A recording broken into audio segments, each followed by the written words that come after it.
दोस्तों Modern Combat, Asphalt, Brothers in Arms, Gangster, Dungeon Hunter और Sonic Runner जैसे mobile games के बारे में आपने जरूर सुना होगा। इन गेम्स पर करोड़ों डाउनलोड्स हैं और लाखों लोग इन्हें डेली खेलते हैं। पर इन सभी लेजेंडरी गेम्स के पीछे एक ही कंपनी का हाथ है, नाम है गेमलॉफ्ट। यह कंपनी एक टाइम पर दुनिया की सबसे बड़ी मोबाइल गेम डेवलपिंग कंपनी हुआ करती थी, क्योंकि गेमलॉफ्ट का ये लोगो जिस भी गेम के आगे लग जाता था, ऑडियंस के लिए वो हाई क्वालिटी और फुल ऑन एंटरटेनमेंट का सर्टिफिकेट बन जाता था। पर आज के टाइम पर गेमिंग की दुनिया में गेमलॉफ्ट गुमनाम सा हो चुका है। पबजी, फ्री फायर और कॉल ऑफ ड्यूटी जैसी गेम्स में दिन रात लगे रहने वाले गेमर्स के बीच गेमलॉफ्ट के किसी भी गेम का कोई क्रेज नजर नहीं आता। और तो और गेमलॉफ्ट की हिस्ट्री में एक इतनी बड़ी कॉन्स्पिरेसी हो चुकी है कि इसके ओरिजिनल फाउंडर्स ने भी इस कंपनी से किनारा कर लिया है। तो आखिर क्या है गेमलॉफ्ट के राइज एंड फॉल की कहानी, चलिए शुरू से जानते हैं। तो दोस्तों गेमलॉफ्ट की शुरुआत 14 दिसंबर 1999 को मिशेल गोइलमोल्ट ने की थी, जिन्हें यूरोपियन वीडियो गेम इंडस्ट्री के जायंट्स में से एक माना जाता है। आपको जानकर हैरानी होगी कि मिशेल की फैमिली एक समय पर खेती किया करती थी, पर फिर मिशेल और उनके भाइयों ने कंप्यूटर की डीप नॉलेज एक्वायर की और 1986 में इन्होंने यूबीसॉफ्ट नाम की वीडियो गेम कंपनी की शुरुआत कर दी। एक तरफ जहां यूबीसॉफ्ट ज्यादातर पीसी गेमिंग पर फोकस कर रही थी, वहीं मिशेल को मोबाइल गेमिंग में बड़ा स्कोप नजर आता है। और फिर लेट 90s में इंटरनेट की तेजी से होती ग्रोथ के बीच वो गेमलॉफ्ट की शुरुआत कर देते हैं। आपको बता दूं कि गेमलॉफ्ट का हेडक्वार्टर फ्रांस की कैपिटल पेरिस में मौजूद है। अपनी शुरुआत में गेमलॉफ्ट फीचर फोन्स के लिए गेम बनाया करता था, जिसमें प्रिंस ऑफ पर्शिया और टॉम क्लैंसीज स्प्लिंटर सेल काफी पॉपुलर साबित हुए। लेकिन दोस्तों गेमलॉफ्ट को असल ग्रोथ तो तब मिली जब एंड्रॉयड और iOS जैसे मोबाइल ऑपरेटिंग सिस्टम आए और लोगों के बीच स्मार्टफोन्स को पॉपुलैरिटी हासिल होने लगी। गेमलॉफ्ट के मोबाइल गेम्स कितने पॉपुलर हुए, इस बात का अंदाजा आप इसी डेटा से लगा सकते हैं कि फरवरी 2009 में जब इसका IPO लाया गया था, तब तक ये कंपनी अपने गेम्स की 20 करोड़ से भी ज्यादा कॉपी सेल कर चुकी थी।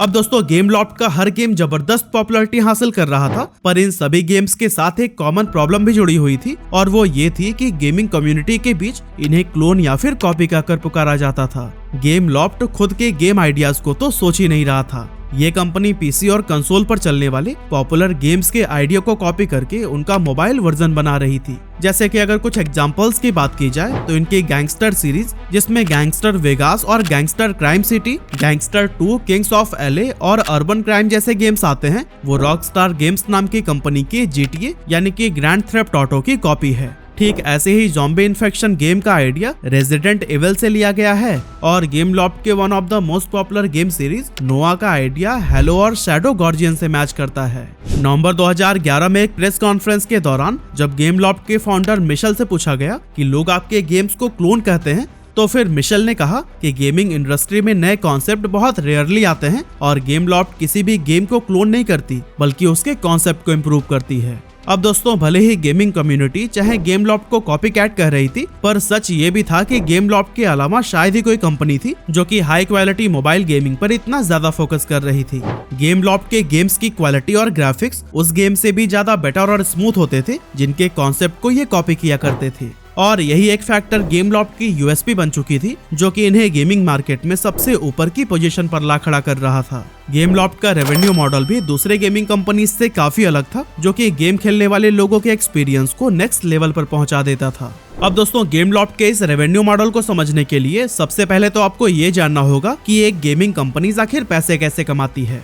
तो दोस्तों किसी भी गेम के पास पैसे कमाने के 3 जरिए होते हैं: एडवर्टीजमेंट्स, माइक्रो ट्रांजेक्शंस और रिटेल ट्रांजेक्शंस। जब भी आप गेम खेलते हैं तो उसके बीच में आपको कुछ एड्स देखनी पड़ती हैं, जिनको देखे बिना आप नेक्स्ट लेवल पर नहीं जा पाते। ये गेम्स गूगल और दूसरे एडवर्टीजमेंट प्लेटफॉर्म्स के द्वारा चलाए जाते हैं, जिनसे gaming companies millions of dollars की कमाई करती हैं। लेकिन गेमलॉफ्ट के फाउंडर मिशेल का मानना था कि इन गेम एडवर्टीजमेंट दिखाने से गेम खेलने वाले इंसान के माइंड में फ्रस्ट्रेशन बढ़ती है, और वो अक्सर गेम को डिलीट करके राइवल कंपनी के गेम को इंस्टॉल कर लेता है। यही कारण है कि अपने गेम्स की इतनी ज्यादा पॉपुलैरिटी होने के बावजूद गेमलॉफ्ट अपने गेम्स में एडवर्टीजमेंट चलाने के सख्त खिलाफ रही है, और उन्होंने इससे होने वाले मिलियंस ऑफ डॉलर्स के फायदे पर भी कभी भी ध्यान नहीं दिया। अब अगर हम बात करें माइक्रो ट्रांजेक्शंस की, तो फिर ये वो पैसे होते हैं जो कि हम गेम खेलते समय छोटे छोटे अपग्रेड्स पर खर्च करते हैं। एग्जाम्पल के लिए पबजी और फ्री फायर जैसे गेम्स में कैरेक्टर्स, स्किन, क्वाइन, डायमंड और बैटल पासेस को खरीदने के लिए हमें कुछ पैसे पे करने पड़ते हैं। ऐसे ही जिन गेम्स में अलग अलग लेवल या कैंपेन्स होते हैं, उनमें किसी टफ लेवल को स्किप करने के लिए भी प्लेयर्स से पैसे मांगे जाते हैं और इन्हें ही माइक्रो ट्रांजैक्शंस कहा जाता है। हालांकि गेमलॉफ्ट के बनाए गए गेम्स में हमें माइक्रो ट्रांजैक्शंस भी काफी कम ही नजर आते थे, क्योंकि इनका पूरा रेवेन्यू सिस्टम रिटेल ट्रांजैक्शंस पर बेस्ड था। अब दोस्तों, गूगल प्ले स्टोर या फिर एप्पल ऐप स्टोर पर कई बार किसी ऐप को डाउनलोड करने के लिए आपसे पैसे लिए जाते हैं और दोस्तों इन्हें ही रिटेल ट्रांजैक्शंस कहते हैं। मतलब कि एक बार आप पैसे देकर गेम को खरीद लीजिए, इसके बाद से ना तो आपको एडवर्टाइजमेंट से होने वाला डिस्ट्रैक्शन झेलना होगा और माइक्रो ट्रांजैक्शंस भी आपको काफी कम ही देखने को मिलेंगे। गेमलॉफ्ट की सक्सेस के पीछे इनकी डाइवर्सिफिकेशन, क्वालिटी और क्वांटिटी के प्रॉपर बैलेंस बनाए रखने का भी हाथ है। गेमलॉफ्ट के मोबाइल गेमिंग ने हर जोनरा पर अपनी पकड़ बनाए रखी हुई थी। उनके पास गैंगस्टर सीरीज जैसे ओपन वर्ल्ड गेम्स, एसफाल्ट जैसे रेसिंग गेम्स और मॉडर्न कॉम्बैट जैसे एफपीएस शूटिंग गेम्स सभी मौजूद हैं। गेमलॉफ्ट ने फुटबॉल फैंस के लिए रियल फुटबॉल और खास तौर पर बच्चों को टारगेट करने के लिए Sonic Runners, Minion Rush, Ice Age Adventures, Disney Magic Kingdoms और ड्रैगन मेनिया लीजेंड्स जैसे गेम्स भी बनाए हैं। इस डाइवर्सिफिकेशंस की वजह से ही गेमलॉफ्ट मोबाइल गेम खेलने वाले बड़े कंज्यूमर बेस को अपने साथ जोड़ पाया और इन्होंने अपने रेवेन्यू को बहुत ज्यादा बढ़ा लिया। गेमलॉफ्ट ने करीब 190 गेम्स को पब्लिश किया, यानी कि क्वांटिटी के मामले में भी ये काफी आगे खड़े नजर आते हैं। पर इसका मतलब ये कतई नहीं था कि उन्होंने क्वांटिटी को बढ़ाने के लिए क्वालिटी में कोई कंप्रोमाइज किया हो। गेमलॉफ्ट का हर गेम टॉप नॉच बनाया गया, जहां ग्राफिक्स को स्मूथ रखा गया और कंज्यूमर एक्सपीरियंस को टॉप प्रायोरिटी दी गई। साल 2014-15 तक गेमलॉफ्ट दुनिया की टॉप मोबाइल गेमिंग कंपनी बन चुकी थी और कोई भी दूसरी कंपनी उनकी टक्कर में खड़ी ही नजर नहीं आती थी। पर यही वो दौर था जब गेमलॉफ्ट का डाउनफॉल भी शुरू हो गया।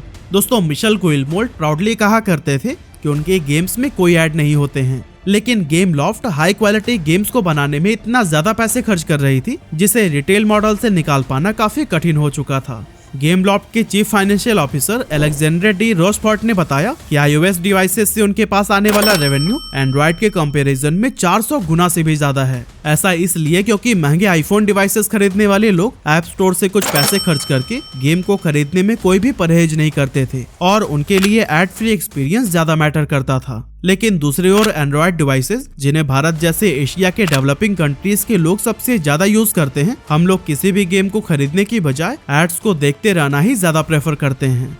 अब लोग गेमलॉफ्ट के गेम्स को क्रैक्ड वर्जन के थ्रू फ्री में डाउनलोड करने लगे, जिससे कंपनी को खासा नुकसान हो रहा था। ऐसे में गेमलॉफ्ट ने अपनी यूएसपी को एक तरफ करके अपने गेम्स के अंदर एडवर्टीजमेंट लगाना शुरू कर दिया।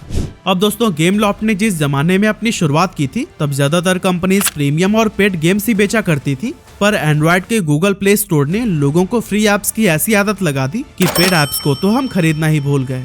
आजकल तो जो भी गेम्स आते हैं वो प्रीमियम मॉडल पर बेस्ड होते हैं। मतलब पहले तो लोगों को फ्री में गेम डाउनलोड करने दो और फिर एडवर्टीजमेंट और माइक्रो ट्रांजैक्शंस की मदद से उनसे कमाई करते रहो। मार्केट के इस बदलते ट्रेंड ने गेमलॉफ्ट के पूरे रेवेन्यू मॉडल को ही बर्बाद करके रख दिया। लेकिन ये तो बस अभी ट्रेजेडी की शुरुआत ही हुई थी, असली धमाका होना तो अभी बाकी था।